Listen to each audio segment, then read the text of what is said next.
The holidays are here, and sometimes teachers think of creative ways to bring the joy of the season into the curriculum.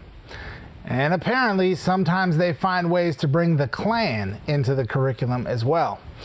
In a recent viral video captured by a student at Dover High School in Dover, New Hampshire, a pair of 11th grade boys is captured singing a tune about post-Civil War America to the sound of Jingle Bells that includes lyrics like KKK, KKK, let's kill all the blacks.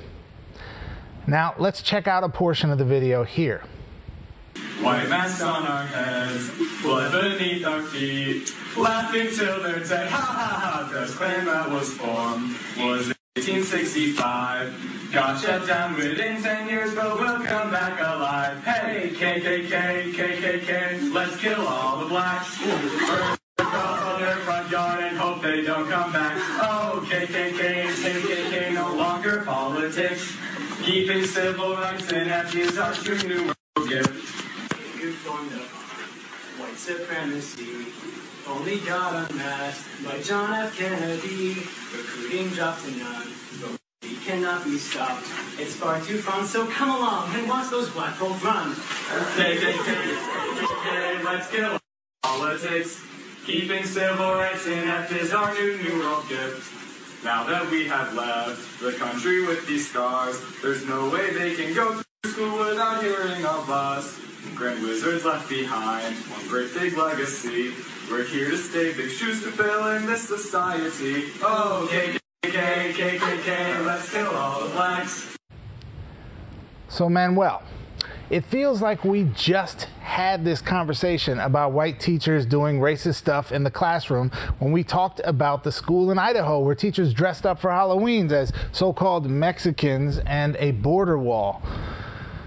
What can you say about this, man? I mean, what do you want me to say? KKK Christmas carols are a bad thing. Like, I think that's pretty self-explanatory. There should be no Ku Klux Christmas carols in any school, in any context. Really, I mean, you shouldn't need us to say that. You shouldn't need us to say, oh, this is a bad thing. Look what this teacher did. That's bad. It should be self-explanatory. And if it's not, you got some kind of problem. You know, I want to give this teacher, I don't want to, but I'm thinking this teacher perhaps should be given the benefit of the doubt until we get more information about his reasons behind this. I can envision a scenario where the teacher was thinking, I want to make learning more engaging, and we're learning about the Reconstruction era, and I want them to be able to memorize or remember some of these points. So maybe I'll, you know, it's holiday season, maybe we'll, you know, write a song version of some of this content. Bad idea. Yeah. Really bad idea. Yes. He's playing with fire, asking yes. kids to write any kind of song related to Reconstruction themes, because you're going to get back some really racist garbage like this. Yeah, yeah. No, I mean, it's the season of giving, and you're giving him the benefit of the doubt. Just a little bit. He deserves 0 parts of that benefit of the doubt. You're right. You're right. So here's why I say that. For a little bit of context, the student, I believe her name was Chloe Harris, who filmed that video, was in the classroom where the lyrics to the song were passed out before the students actually got up and performed the song. He made copies. He originally told her that he didn't want it to be filmed. Well, right? I retract my benefit of the doubt. I give him no doubt. So he saw and knew and made photocopies of the Klan Christmas Carol, right? Like, he knew about this. He's a teacher with 25 years of experience, according to some reporting from the Boston Globe. You know, this young lady filmed this and said she was sort of feeling like, am I the only one who's outraged by this? And she got up and left the class and then posted it on, I believe, Snapchat. So had she not been there to do this, we wouldn't even know about this happening. But you know, the teacher's intent was clear. We're learning about Reconstruction, and we're going to do some, like, you know, kitschy thing for the holidays. But yeah, you can't sing Klan songs and Christmas lynching carols. And, you know, I wonder how many previous years, you know, of his teaching history he's done. Is this like volume 5 of, you know, the Christmas carols, the Ku Klux Christmas carols, and this is finally the volume that hit the public, or what? It certainly rings like one of those assignments that somebody's been photocopying since the 80s, when it might have been less socially ridiculous to do such a thing. So, yeah. General word of advice to all educators out there.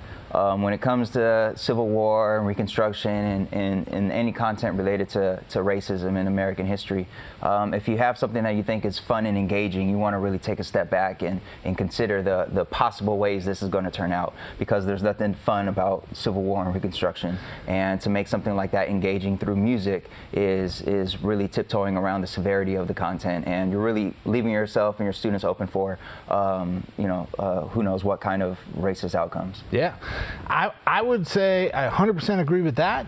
I think also this, to me, raises an issue of even a larger scale, which is, I think we have a real crisis in our education in this country, but not in the places where everybody thinks it is. We have issues in the hood and in low-income urban communities to fix for sure, but we have a massive crisis in front of us across white America, small towns, suburban, white America, with schools producing kids that think it's okay to sing Klan Christmas carols. Like, the teacher is definitely at fault in this situation. The students were kind of set up. But I'm sorry, at no point in high school would I have gotten up and sung a Klan Christmas carol. Like, we are teaching kids and raising kids who somehow are getting the idea in this modern, Trumpian America that this type of stuff is okay. And so, I think we have a real crisis. Like, if what we're producing is white graduates from high school with slight white supremacist leanings or strong white supremacist leanings, we've certainly failed.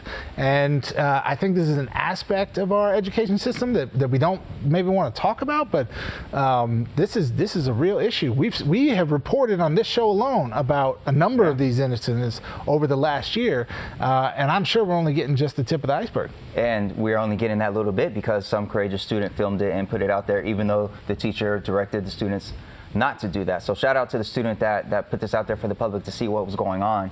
And this is, we were talking about border wall, teachers dressed as a border wall and dressed up as Mexicans a few episodes ago, and just these incidents, like you correctly point out, these incidents at these predominantly white schools across the country where this is happening. If anybody's watching this and thinking, oh, this is like political correctness gone awry, nothing was serious, it was just a little song, I want you to think about if that would be your reaction if I were teaching about the war on terror and had students write Christmas carols related to that, and somebody wrote a Christmas carol from an Al-Qaeda perspective. Would you still say, like, oh, that's just political correctness, there's nothing wrong with that? I'm pretty sure if there was video of a teacher like me having students sing carols from the perspective of a terrorist, I'm pretty sure I would be out of a job. Absolutely. And this teacher's employment needs to be looked at for sure. Yeah, absolutely. So just a little bit of context. The teacher involved at the time of this filming, at least, has been put on paid administrative leave. So some pretty swift investigations ramping up from the district superintendent. The district put out a statement apologizing and saying this is totally unacceptable. So did the governor of New Hampshire. So hopefully they're doing the right things and gonna address this aggressively and swiftly, because saying this is unacceptable might be just an understatement. Yeah, absolutely. All right, folks, more stories in education at aotashow.com.